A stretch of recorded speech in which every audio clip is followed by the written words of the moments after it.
campeones de Fórmula 1 empezaron en los karts.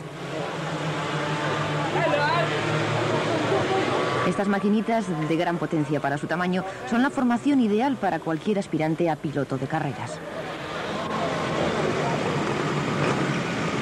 En muchos aspectos se comportan como los bólidos de carreras.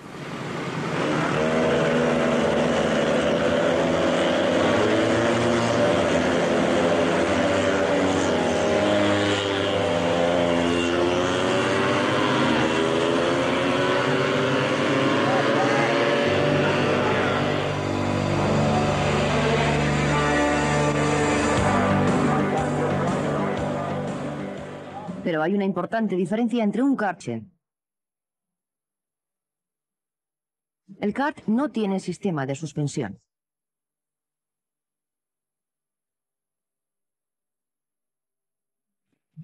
Con sus ruedas montadas directamente en el bastidor y sus neumáticos absorbiendo solo los pequeños baches, los más grandes se transmiten directamente al cuerpo del conductor. Y si encuentra un bache grande, el kart se puede salir de la pista.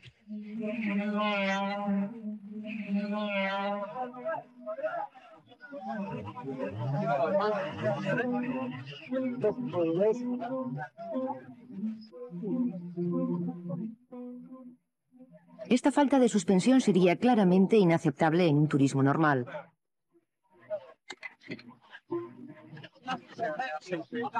El confort es una de las primeras prioridades de un conductor, mientras que la maniobrabilidad y estabilidad vendrían en segundo lugar.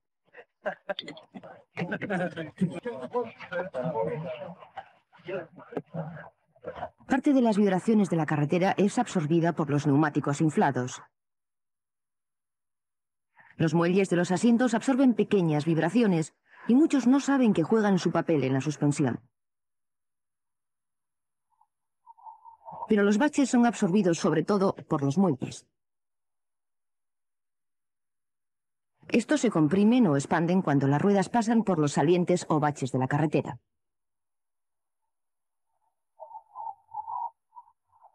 Esto evita que la carrocería del coche suba y baje con las ruedas y a la vez mantiene el contacto de estas con la carretera. Pero los muelles solos no son suficientes. Esto lo veríamos si quitáramos otros componentes como los amortiguadores, en este caso los traseros. Si nada lo impidiera, los muelles rebotarían y harían botar a la carrocería. Son precisamente estos amortiguadores los que evitan los botes. Casi siempre hay un amortiguador que regula el recorrido del muelle en cada rueda.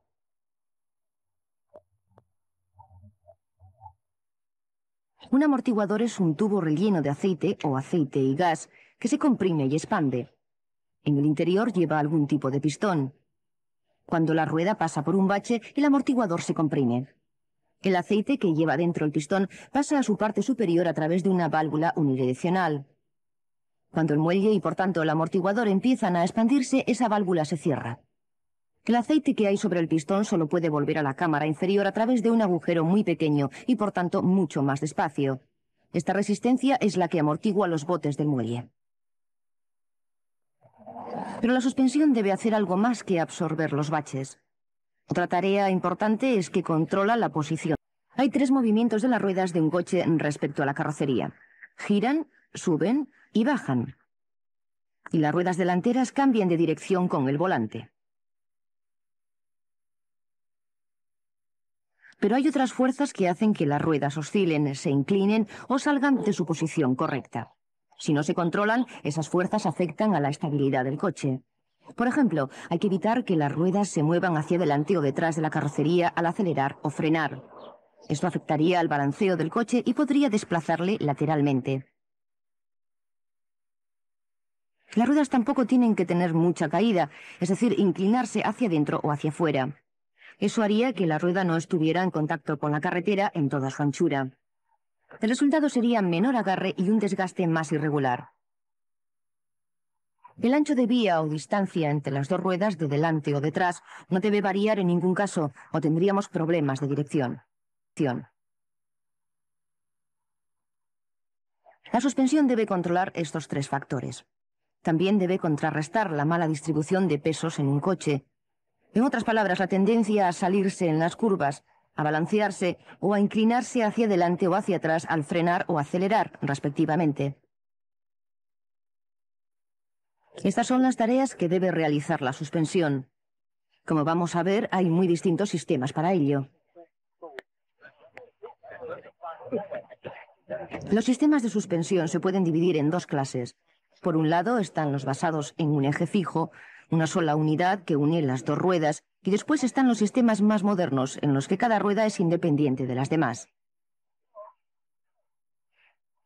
La principal ventaja del eje rígido es que es un medio sencillo de mantener el ancho de vía constante.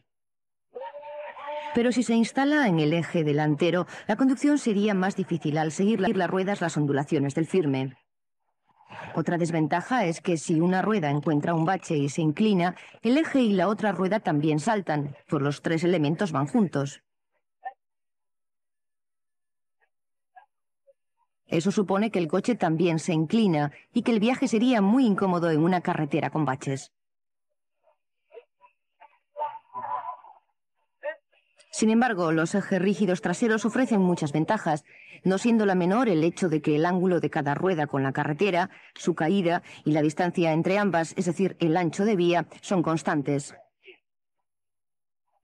Tradicionalmente, los vehículos con eje trasero rígido llevaban suspensión trasera de ballestas, a veces montadas transversalmente, como aquí, pero más a menudo longitudinalmente.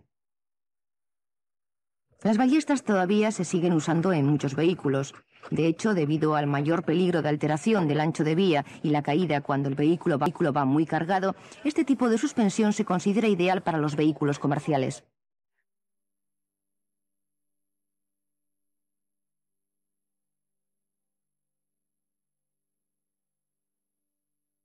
Un eje rígido típico con suspensión de ballestas puede ir suspendido por debajo de la carrocería, pero sin ir unido directamente a ella.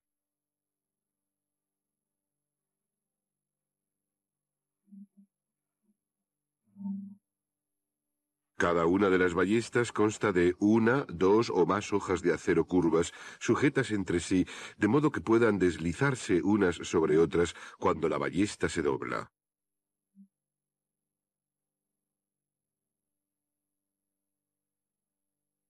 El eje va unido a esas ballestas, que a su vez van atornilladas a la carrocería cerca de los guardabarros. Como las ballestas al doblarse se alargan o acortan, en su parte trasera mediante una articulación. Los amortiguadores se montan a ambos lados del eje, cerca de las ballestas y la carrocería, verticales o inclinados, para que no penetren mucho en el habitáculo. Es una disposición simple y robusta, aunque en algunos vehículos puede presentar inconvenientes. Con los frenos de tambor y las ruedas traseras fijas en los extremos del eje, al acelerar o frenar fuertemente, las fuerzas generadas pueden hacer que la carcasa del eje se retuerza irregularmente. Eso puede afectar algo a las ballestas y a través de ellas a la estabilidad del coche.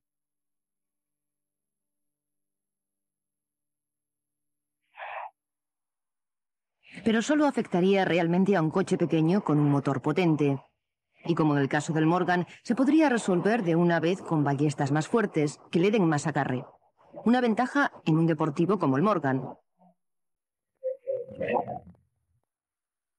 Pero lo más corriente, como hemos dicho, es que el eje rígido con ballestas se monte en los vehículos comerciales. Aunque el eje trasero rígido no se limita a los furgones y camiones, actualmente es muy corriente en los pequeños coches con tracción delantera, el llamado eje semirrígido. Como su nombre indica, básicamente es un eje rígido que admite cierta flexión en algunas condiciones.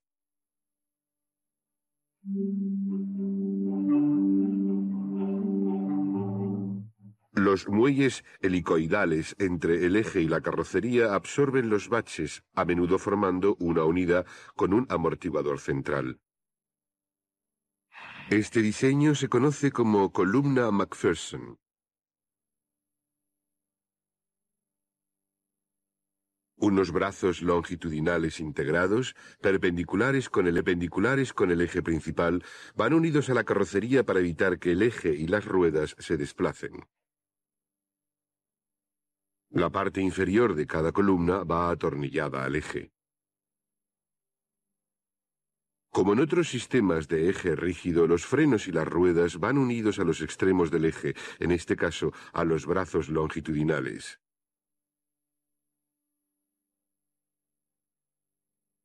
Es un sistema sencillo, pero que ofrece gran confort y maniobrabilidad.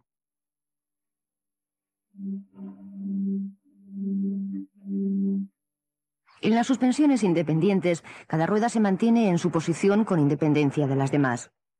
Si una rueda encuentra un bache, baja sin que su posición afecte a las demás y sin transmitir ningún movimiento a la carrocería. La suspensión delantera independiente reduce el efecto que tiene el movimiento de una rueda sobre la otra, facilitando una conducción más precisa. Mantener constante el ancho de vía y la caída como hacían los ejes rígidos resultaba difícil para algunas suspensiones independientes. Cuando el coche circula solo con el conductor, las ruedas traseras se pueden inclinar a veces hacia afuera. Eso puede afectar a la dirección porque al balancearse el coche en las curvas, la rueda interior se inclina todavía más, perdiendo parte del neumático el contacto con el firme. Lo contrario sucede con el coche cargado a tope. El peso puede comprimir la suspensión, de modo que las ruedas se inclinen hacia adentro.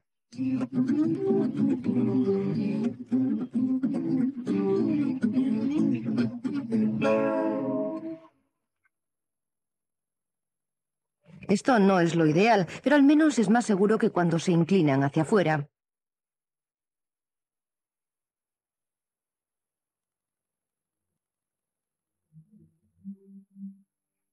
Bien, veamos primero la suspensión delantera independiente que llevan hoy todos los vehículos, excepto los comerciales pesados.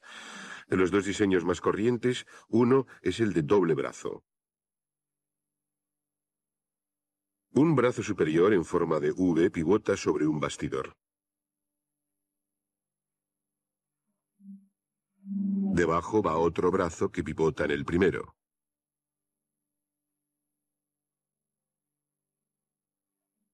El brazo oscilante o portamangueta que sujeta la rueda a la mangueta va entre los dos brazos en V montado en juntas de rótula que giran con la dirección. Esto permite que todo el mecanismo suba y baje fácilmente, manteniendo constante el ángulo de la mangueta. El muelle helicoidal que absorbe los baches se monta entre el brazo inferior y la carrocería.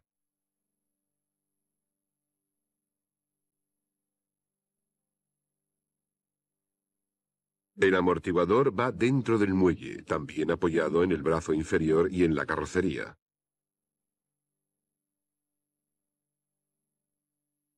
El conjunto lleva además una barra estabilizadora, un componente que veremos luego con más detalle.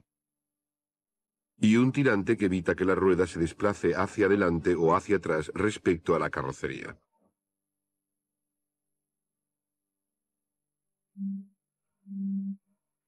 Por último, la bieleta de la dirección va unida directamente a la mangueta. Comparado con un sistema de eje rígido, este es mucho más complejo, pues había que buscar otros medios para mantener constantes la caída y el ancho de vía.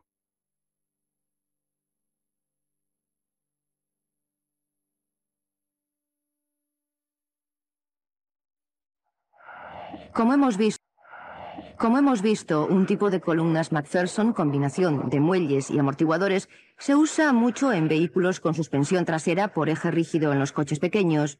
Sin embargo, se usó primero en el segundo tipo de suspensión independiente que vamos a ver, que todavía siguen usando todos los fabricantes. La suspensión delantera independiente del Ford Fiesta es de columnas McPherson.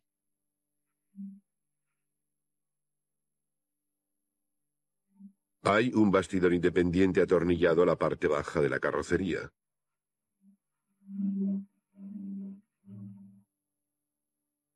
Dentro de ese bastidor hay un brazo en forma de boomerang, sujeto entre dos casquillos o fuelles de goma y por una junta de rótula al brazo exterior. La columna McPherson se atornilla a la parte superior de la aleta mediante una junta oscilante flexible. La portamangueta va atornillada a la parte baja de la columna y a otra junta de rótula del tirante. Los palieres pasan a través de la portamangueta.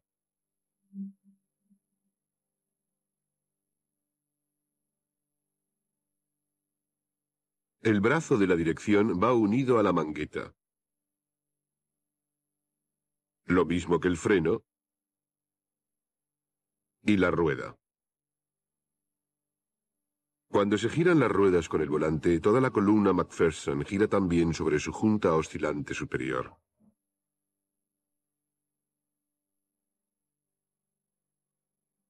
También es un sistema sencillo pero muy eficaz que ofrece una buena estabilidad, capacidad de maniobra y un buen control de la dirección.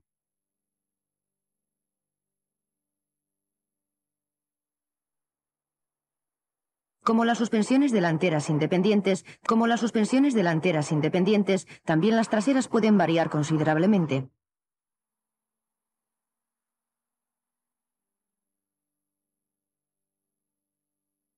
Entre las suspensiones traseras independientes más corrientes están las de brazos arrastrados y semi-arrastrados.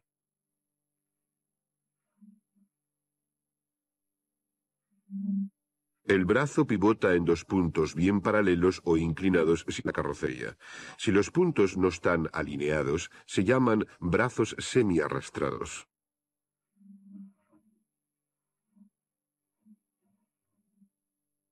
Al estar en la carrocería, esos puntos permiten que el extremo anterior del brazo suba y baje.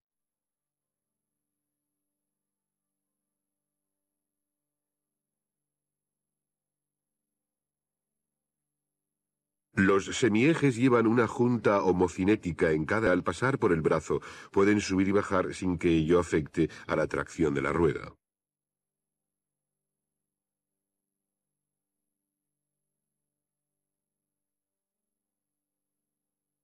Con este tipo de suspensión se usan también muelles helicoidales, montados entre la carrocería y el brazo.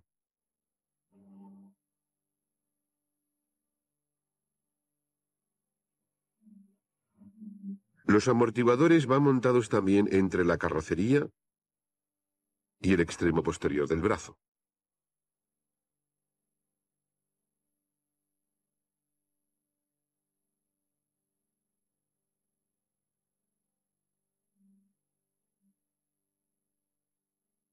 El sistema de brazos semiarrastrados permite una cierta variación en la caída y ancho de vía de las ruedas.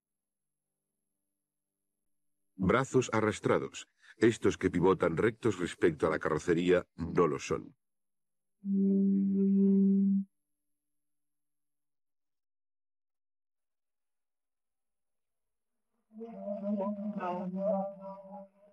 Cuando un kart cambia de dirección, es la adherencia entre los neumáticos y el firme lo que le hace seguir el camino de las ruedas directrices.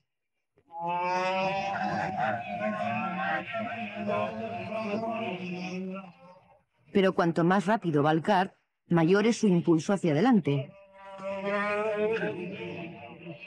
Esto puede presentar problemas si se trata de tomar una curva muy rápido. El impulso puede ser demasiado para los neumáticos, de modo que el kart tiende a seguir en línea recta.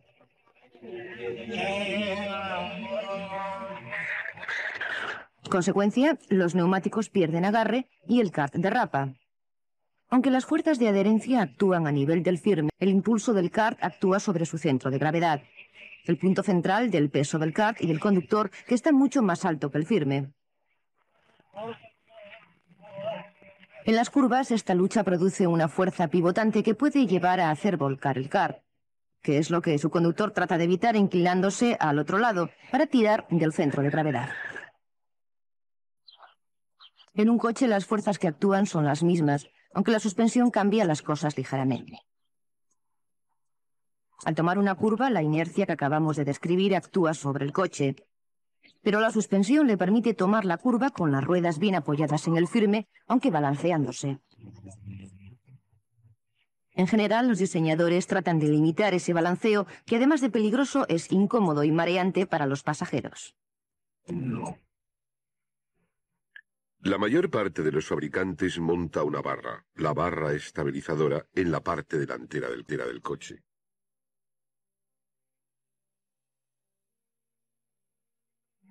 Va sujeta por ambos extremos a la suspensión y además unida a la carrocería con casquillos flexibles para que pueda oscilar.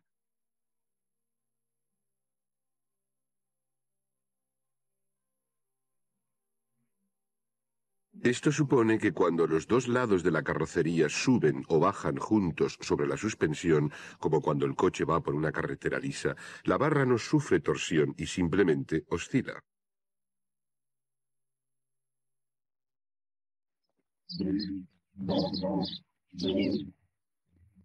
Pero cuando el coche toma una curva y la carrocería empieza a balancearse, un extremo de la barra sube y el otro baja. La barra se retuerce.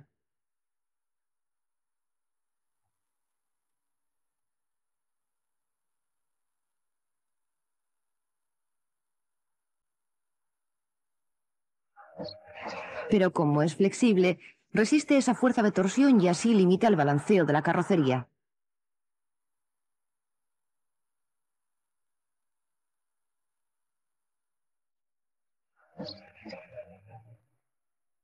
Algunos coches llevan también barra estabilizadora trasera.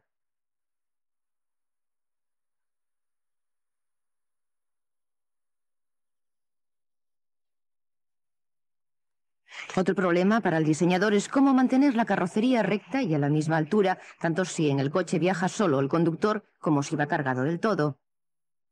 Naturalmente, cada muelle tiende a comprimirse más o menos según el peso que soporte la carrocería.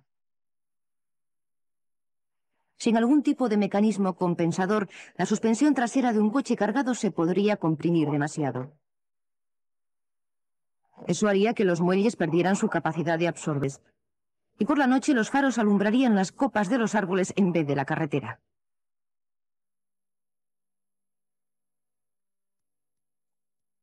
Una solución a este problema son los amortiguadores autoniveladores. Los hay de varios tipos.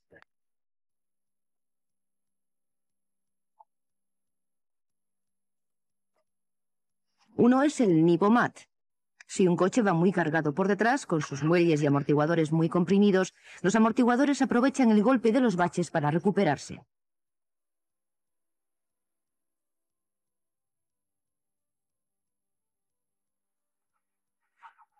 Esto hace que la parte trasera del coche se eleve hasta lo normal y los amortiguadores puedan seguir haciendo su trabajo.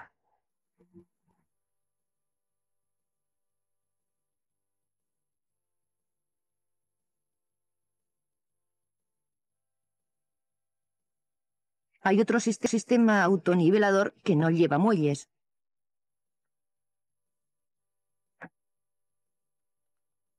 En la suspensión hidroneumática Citroën, todo el efecto de los muelles, no solo la amortiguación, lo hace el gas comprimido. Es como un colchón de aire que sustituye al colchón convencional de muelles.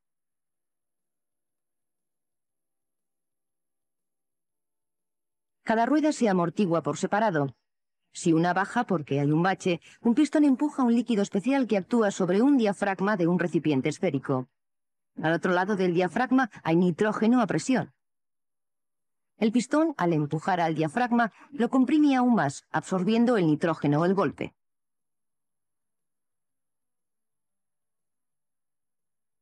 Es autoniveladora porque si la carrocería baja mucho, se abre una válvula que deja pasar más líquido a la esfera desde un depósito central a presión.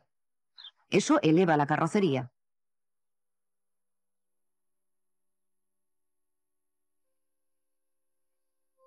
Un ejemplo clásico de suspensión por tirantes es el del Citroën 2 caballos.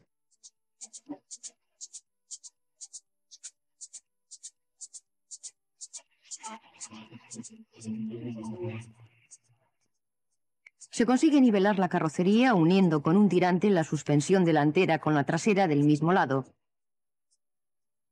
El tirante lleva un muelle helicoidal horizontal y amortiguadores a ambos lados del coche.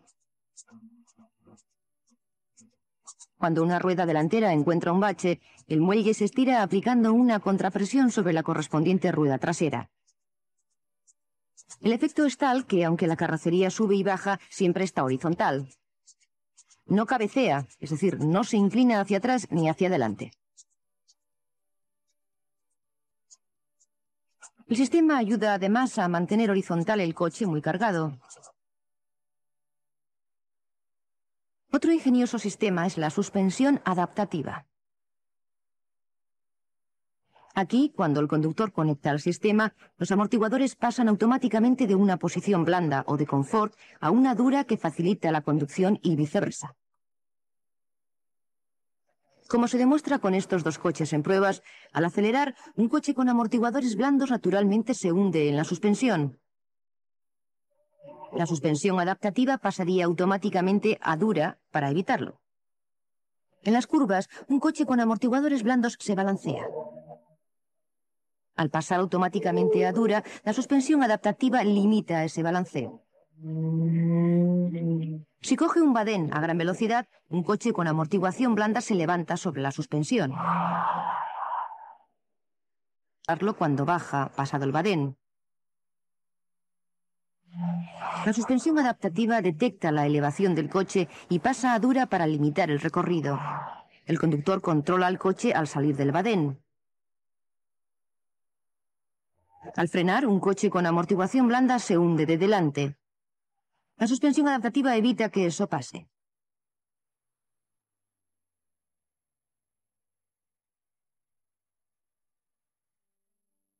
Por fuera, los amortiguadores adaptativos del Ford Mondeo parecen columnas McPherson normales, con sus muelles y amortiguadores integrados. Pero en el fondo cada columna lleva una pequeña electroválvula. Con la válvula cerrada, la posición del amortiguador es dura, pero si se activa, se abre un pequeño orificio que permite que el líquido de la parte interior del amortiguador pase más fácilmente al otro lado, convirtiendo la posición del amortiguador en blanda. Para pasar de una posición dura a otra blanda, hay que variar la corriente de la electroválvula, y esto lo hace el módulo electrónico de la suspensión adaptativa. El módulo se aloja en el maletero del Mondeo. Si el conductor conecta la suspensión adaptativa, el módulo pone los amortiguadores en posición blanda, pero además vigila los principales sistemas del coche, como la dirección.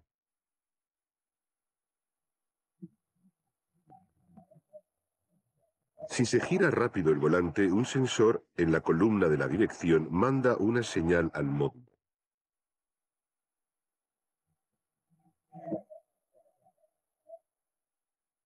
Otro sensor vigila el pedal del freno.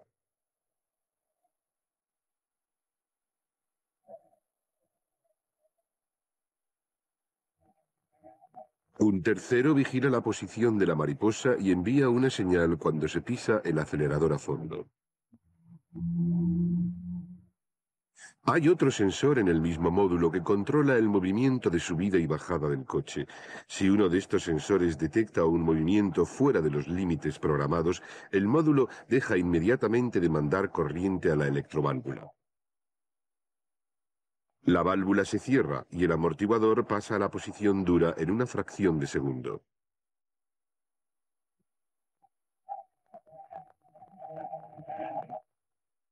Aunque las llantas y los neumáticos no se consideran normalmente parte de la suspensión del coche, son importantes para su estabilidad y maniobra. Deben ser fuertes, ligeros, bien equilibrados y capaces de absorber algunos esfuerzos y resistir otros. Las llantas convencionales son de acero estampado, pero las de aleación de aluminio o magnesio son cada vez más populares. Son tan ligeras y fuertes que pueden hacer mucho más anchas para llevar neumáticos más anchos.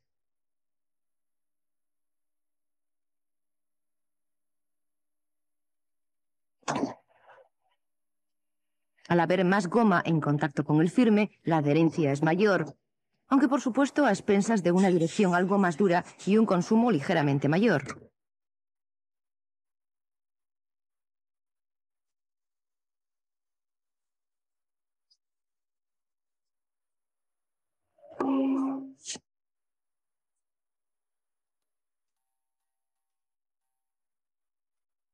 Pero en un neumático hay que mirar algo más que el tamaño.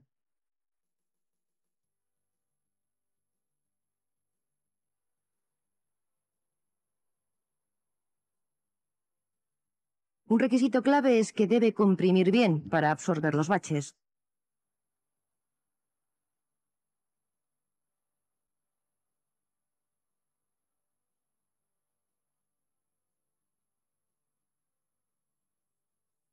En las curvas debe ser fuerte para soportar los enormes esfuerzos laterales.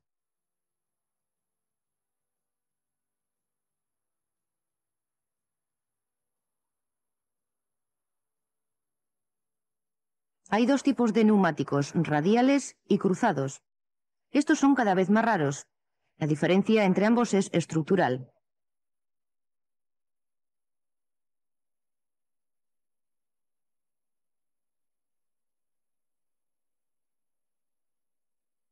Un neumático cruzado tiene paredes rígidas, lo que supone que si forma ángulo con el firme o si está sometido a esfuerzos laterales fuertes, parte del neumático perderá el contacto con el suelo.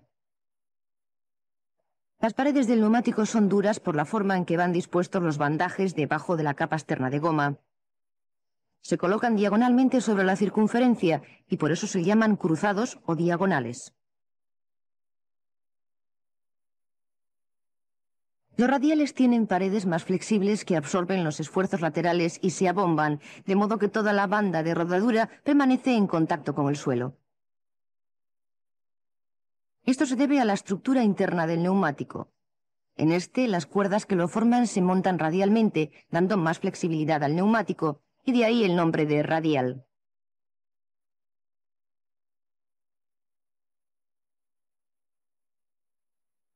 Por último, el dibujo de los neumáticos. Estos canales que hace su superficie es vital para conducir sobre mojado. Las carreteras mojadas son un peligro para el conductor, porque se puede formar una película de agua entre el neumático y el firme. Los canales de la banda de rodadura expulsan el agua, permitiendo que la parte lisa esté siempre en contacto con la carretera. El agua es expulsada por detrás del neumático.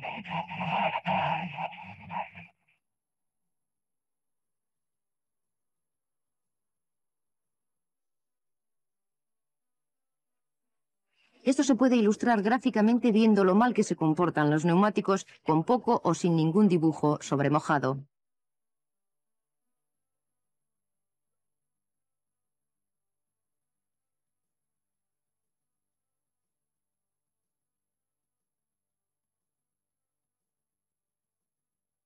Inmediatamente se crea delante del neumático una fina película de agua.